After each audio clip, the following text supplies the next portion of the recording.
Oh, the mind games the market plays with us in the charts and in the news for the influx of information that comes in when we're trying to conceptualize how we make a decision whether to buy this index, whether to buy this crypto, buy or trade this said stock. All right, I don't know, Brian. So I want to help us conquer this thing up here, our thoughts that lead to the words that we say, that lead to the actions that we have or behaviors, and then yields a result, whether we like it or don't like it, how we can change all that into constructive criticism to keep us on this momentum train. So if you're about that, welcome to the channel.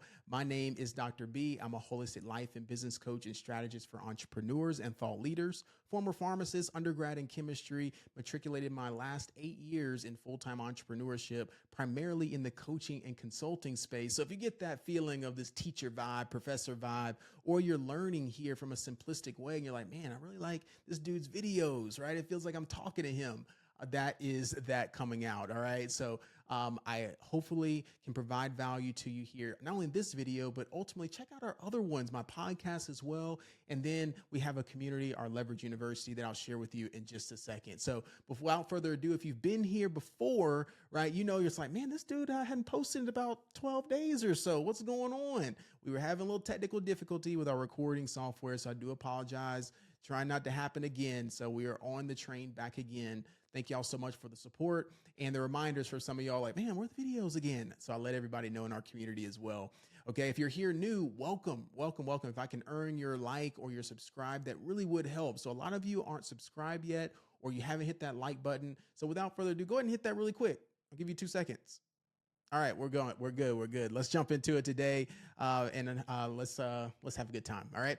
So Leverage University, right? That is where we reside. We have different levels you can join. Our community level is just a basic level you can come in and connect with high-level professionals and just be a part of this extension on these public platforms of YouTube and get connected a little bit more, right? You can be in the comments, and it's kind of like I'm a little house browsing, and now I just want to come in the house and have a cup of coffee, right? And connect with people. So that is our community section. You get some chats and hear a couple of live things that I have, like my town hall each week, where I'm just sharing a positive message of affirmation and motivation and inspiration for people in the community to keep going, our entrepreneurs, professionals, career professionals, thought leaders, and ultimately traders and investors, right?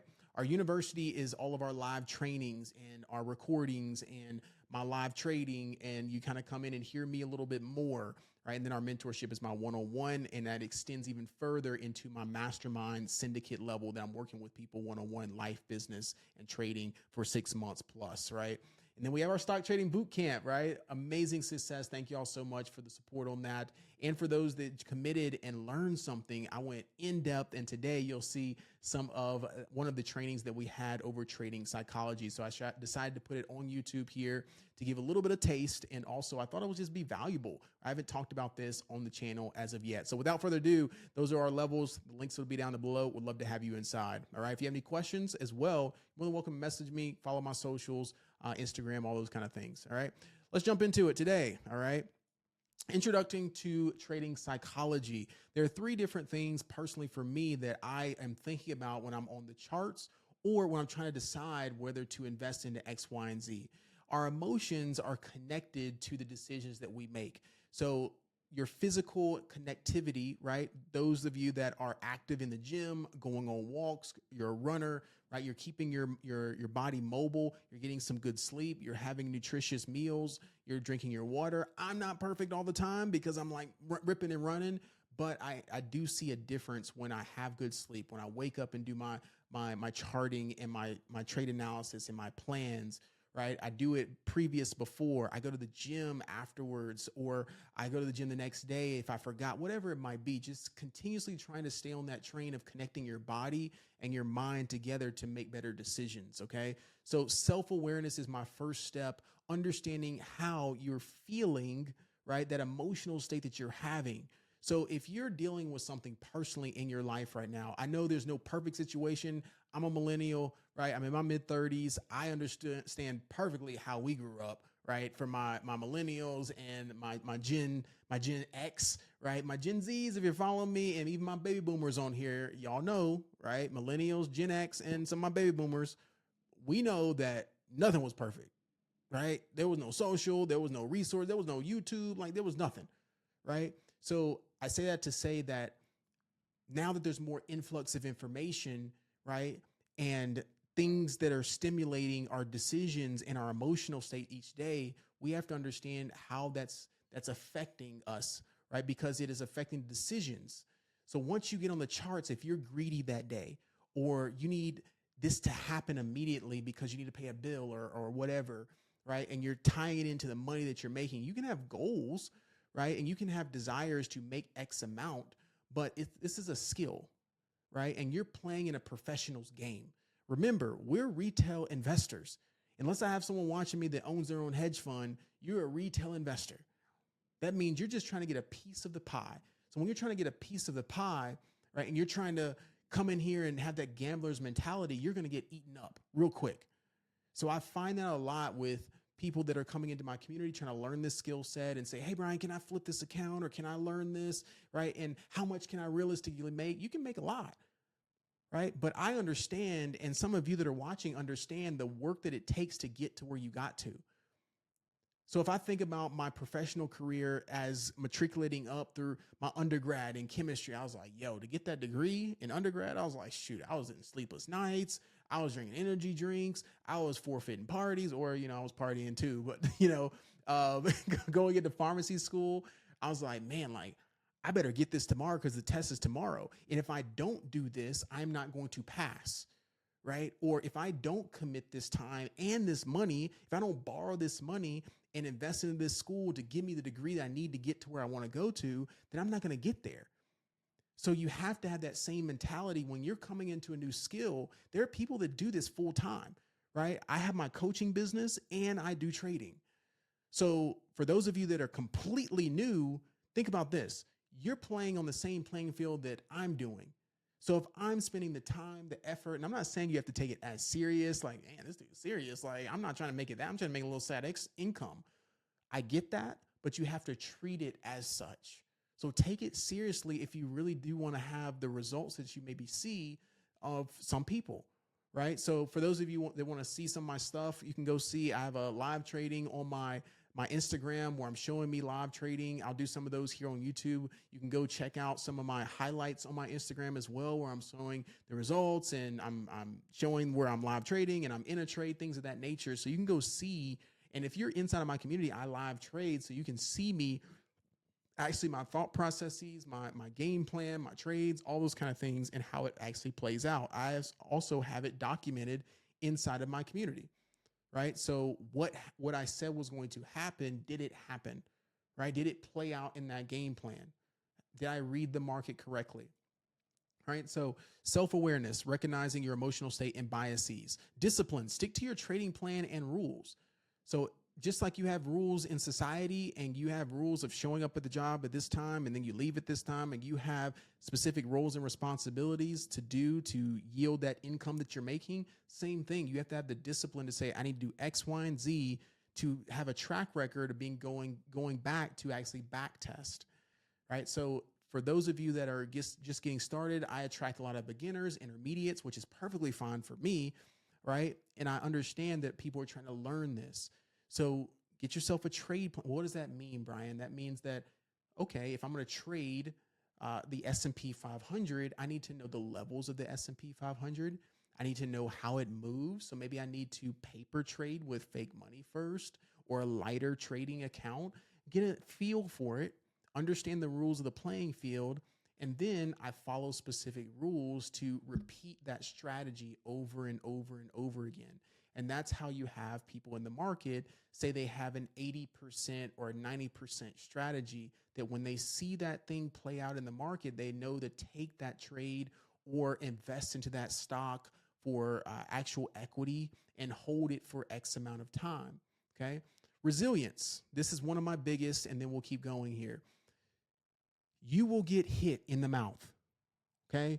So I'll make this for my sports people, right? Or for my really competitive folks, my folks that are like, yo, I want to win. You better get real comfortable with losing. You better get real comfortable, right? Being on the practice squad. You better be real comfortable, right? Not getting in the game, being on the sidelines, things of that nature. And I'm making that correlation because you will take some bumps and bruises at the beginning. You'll have some wins, but then you'll feel like, God, dang, I got knocked back down. Then I'm back up, and I got knocked back down. And I'm back up and knocked back down.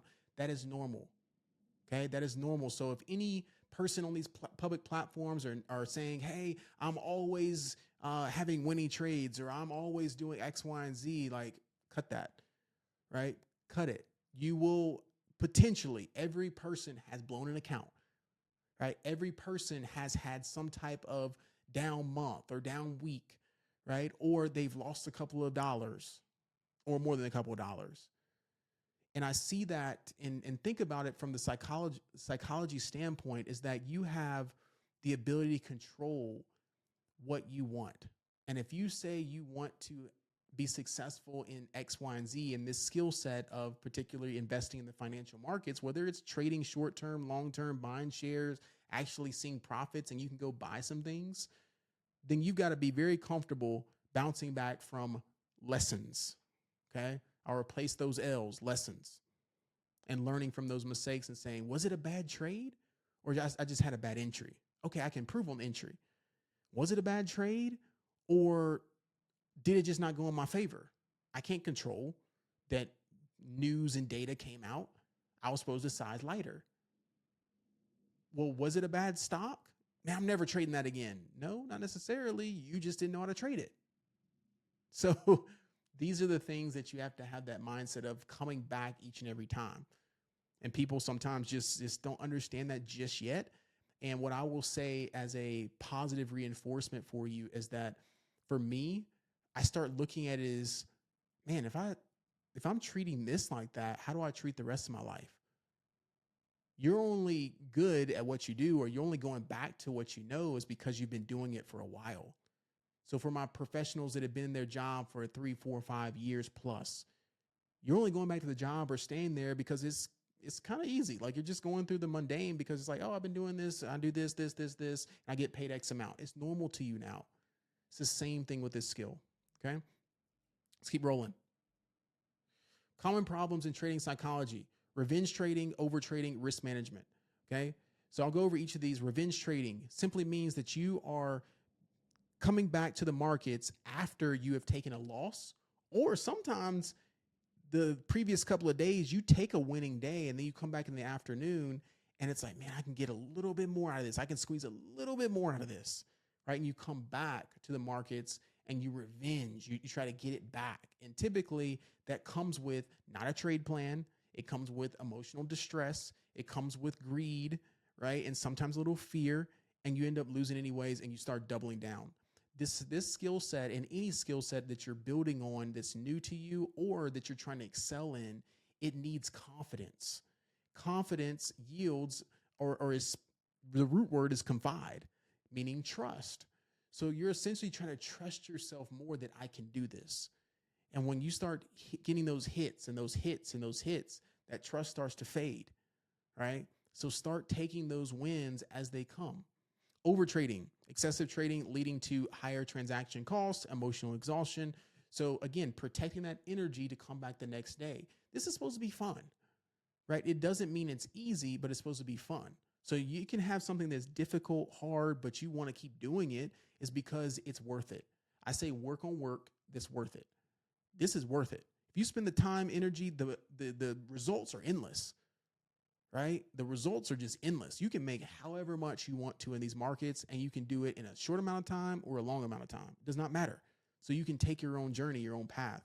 And then risk management, proper risk management, right? We've talked about that before in some of my beginner videos. Go back and listen to some of those. But essentially, if you have a $3,000 account and you say you need to make a rule for yourself, a trading plan, a trading rule that essentially says, I will not yield below 10% of my account per day, right? So that means that I will not take a $300 loss. If I hit $300 for a loss for that day, I'm out of the markets, right? I've taken maybe 3 trades. Cool. I lost $300. That's 10% of my account. Cool. You can make it 20% if you have a higher risk tolerance and you start building that confidence. You can make it 5%. So no matter what, $150, if I take a couple trades and I'm down $150, I'm out, right? So that is a risk management strategy that could be per trade, that could be per the amount of on your account that you have, whether it's futures or it's options trading, or sometimes even equity, right? Meaning you own the shares or stock. If I buy a share or stock and I'm already down 10% and I'm not willing to add more to it when it comes lower, cool, cut it. I'll find a re-entry. Okay. All right. Let's keep rolling here. Meditation. As a life coach and as a personal development individual, someone that values personal growth, meditation can be a trigger word for some. Meditation can be, I need to cross my arms. I need to pray to God. I need to find something. I need to be in this peaceful spot, whatever. Meditation can come in various different forms based on your beliefs. And all I'll say for the simplicity of this video is find something that allows your thoughts to flow freely. So if that's sitting, if you see a chair behind me, right, I sometimes just sit. And my office to me is a peaceful place. It has an ambiance of peace. So I'll just sit in the mornings. Maybe some days I'll go on a walk, right? Maybe I'll intentionally meditate, meaning for me, I believe in God.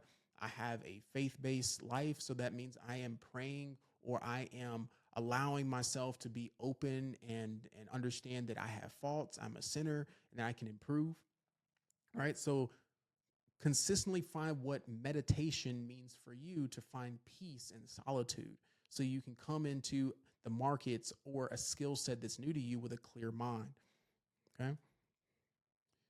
Emotional aspects of trading: fear, greed, hope, and regret. And they can go from top down or bottom up, okay? I've shared before that in my videos where I'm giving my market analysis, we always focus on the fear and greed index that gives us an opportunity to see where the market emotional state is, right? And there's an actual index. You can go on CNN and you can Google fear and greed index, and it will give you an emotional gauge of the market. So you want to do the opposite, or you want to control these emotional states when you're in the markets, but you want to take an opposite side of it or opposition to it as leverage. What that means is if the market's in fear, which causes hesitation, missed opportunities, well, what happens when people are in fear? That means an opportunity is there for somebody. When someone's losing, someone else is winning. When someone's winning, someone else is losing. We're in a capitalistic society. That's what it is. Greed leads to overtrading, excessive risk taking. So you have to come into this skill set that says, what does this skill set mean to me? What do I want to get out of it? Do I want to make X amount of dollars? Okay, that's great. But I can't just come in here with a gambling mentality saying, I'm just going to put in this, put in that, see what happens. And if I win, I win. If I lose, I lose. Okay, well, that's not sustainable, right? Hope. I always say in my community, hope is not a strategy. I can have hope in my life that X, Y, and Z will yield this result based on my actions, my faith, my belief, and me putting in the effort, right? That will come out, right? Things that are unseen. I have to have faith behind that. But hope is not a strategy. I hope this thing goes here. I get that, right? We can have that within our lives, but make sure that you are keeping hope on your side, but not using it as a strategy. Okay, regret may cause revenge trading and further losses. Man, I wish I would have taken that trade. I can find an entry. Man, I should have bought, XRP at, 50 cents. So I'm just going to buy it now. Yeah, you can. However, did you take a step back?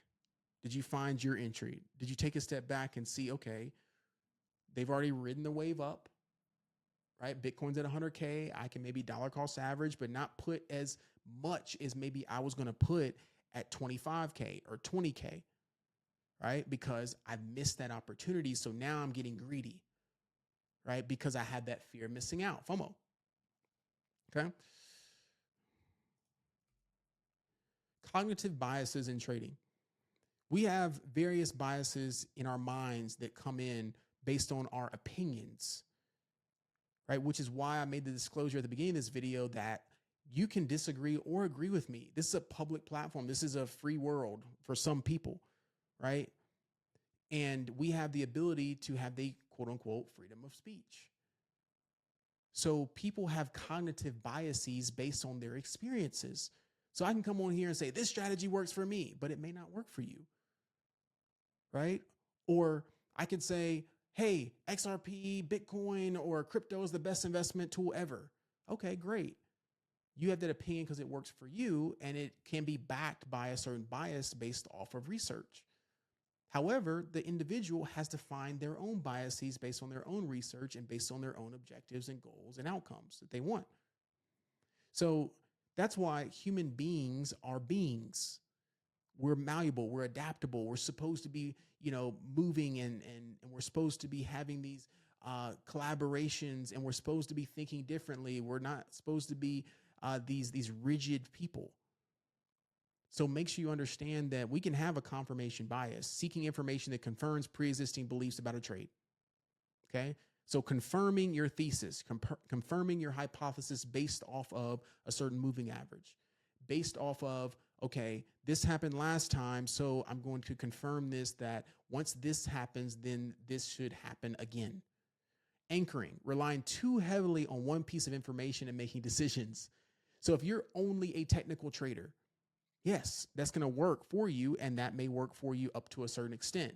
It may be 90%. However, that 10%, when you're not paying attention, that earnings came out, right? I know I had a lot of people ask me recently, the AVGO, Broadcom earnings. Why did NQ or why did QQQ gap up crazy? It's because we had AVGO earnings. So if you just look at the chart and said, why is this up? But you had a specific heavily relying information piece that had a bias towards your decision that it should continue down, then you're anchoring on that. You're relying too heavily on that.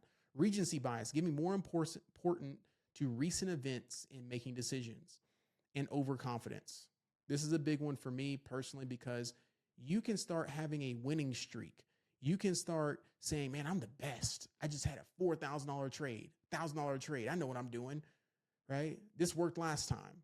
Instead of coming into the markets and saying with humble confidence, I need to respect it. I need to give it deference. I need to understand that I'm playing a professional's game. I'm just looking for a piece of the pie, all right? Developing a trader's mindset, goal-oriented, continuous learning, balanced approach, and risk-aware. So each and every day that I jump into the markets, I have a goal, an objective.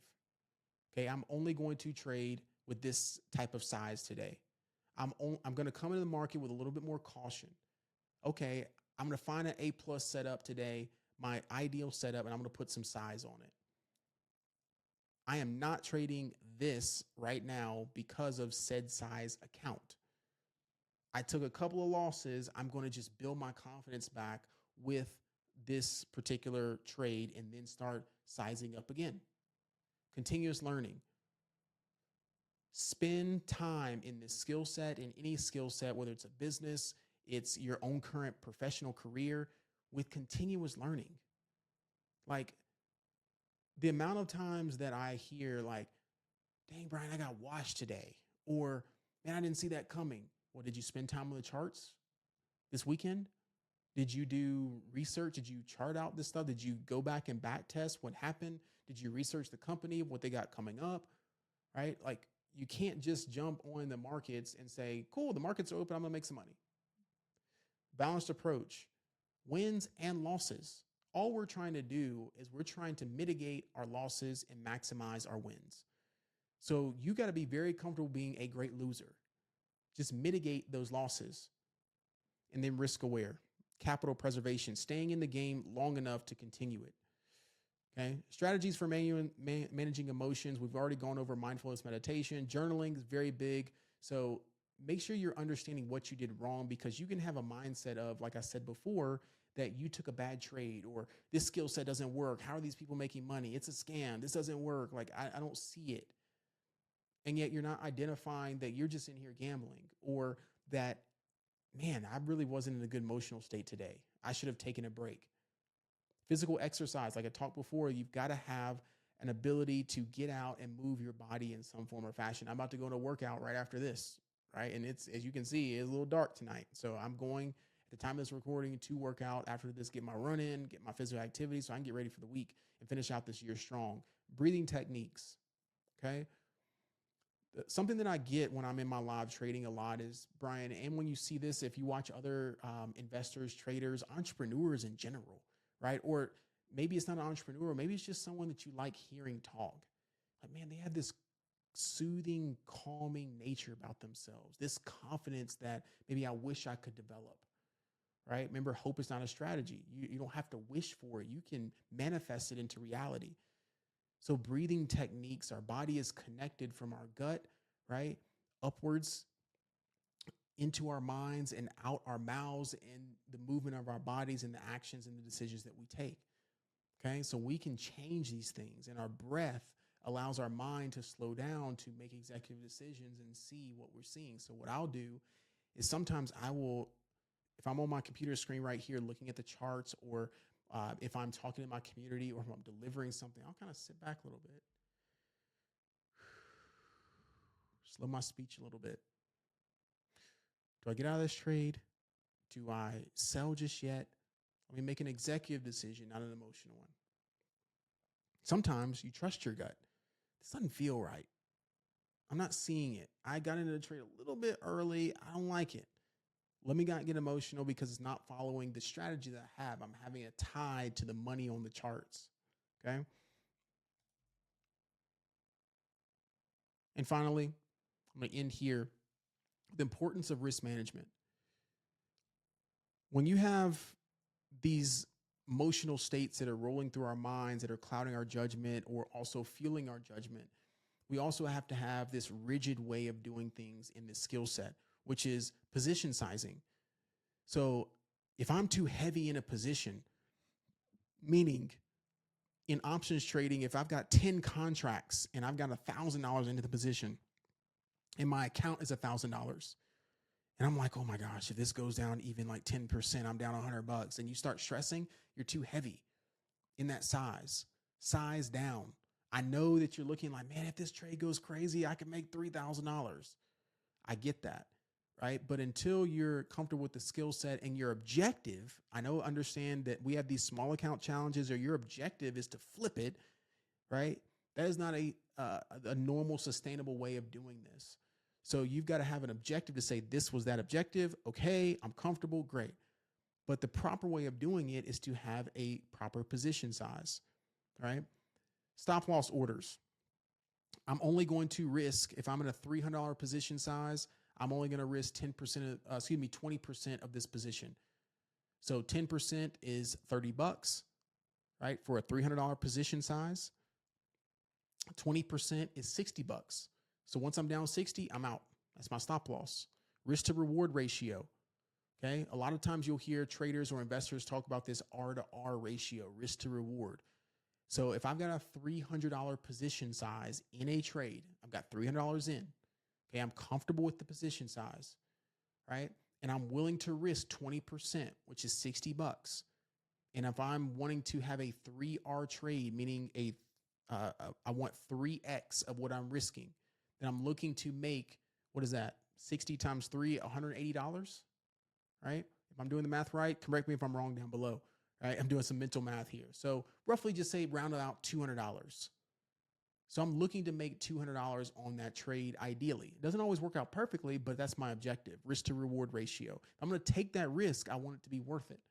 Diversification, spreading across different assets and strategies, right? For your emotional standards. So what you'll hear with this is a trading account. So if you want to trade, you deposited, just say $2,000 to $3,000 into a trading account. You want to take profits. You want to go buy stuff. You want to take some income, go pay for some bills. In my opinion, I always tell my clients, my community members, or anyone, even myself, is that have a separate account for your savings. Have a separate account for your long-term investments, your retirement accounts, whatever it is. Have that as a separate account. I understand that Robinhood can do everything. I understand that Charles Schwab can do everything. I understand that JP Morgan can do everything. However, when you start seeing, those same things in the same account, you'll start to get this emotional, psychological twist on things. Ooh, I have a little bit of money over here. I can trade with that. Right? So that's psychology. All right. So with that being said, I will end right here. All right. This was a little bit longer video than I normally do. However, it was a training video. It was something I wanted you to look back on, understand, watch it, and then say, ooh, that makes sense. And you have a visual here as well. All right. So if this video brought you value, thank you so much. Please make sure to hit that like button, the subscribe button as well. And I will see you all in the next video. Let me know how I can support you. We got some XRP videos, some updates that I've been lagging on because of the technical issues, and I will get these videos pumping back out for everybody. Please go make sure to subscribe, hit that like button. Again, as a reminder, follow me on socials, and I'll see you all in the next one. Peace.